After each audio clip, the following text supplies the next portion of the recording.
Saudi আরবে এবারের হজে অংশগ্রহণকারীদের মধ্যে প্রায় 950 জন হাজি মারা গেছেন। এই মৃত্যুর প্রধান কারণ ছিল উচ্চ তাপমাত্রা। হজ চলাকালে মক্কায় এবং এর আশেপাশে তাপমাত্রা ছিল প্রায় 50 ডিগ্রি সেলসিয়াস।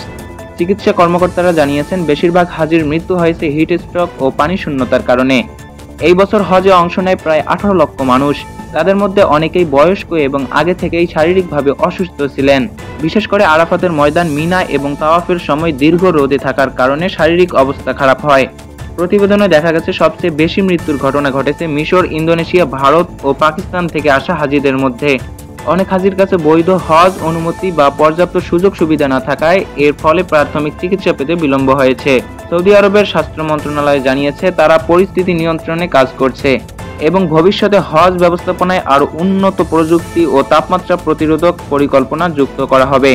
হজ পালনকারীদের জন্য পর্যাপ্ত বিশ্রাম, পানি পানের জন্য সুযোগ এবং ছায়াযুক্ত এলাকা ব্যবহারের পরামর্শ দেওয়া হয়েছে।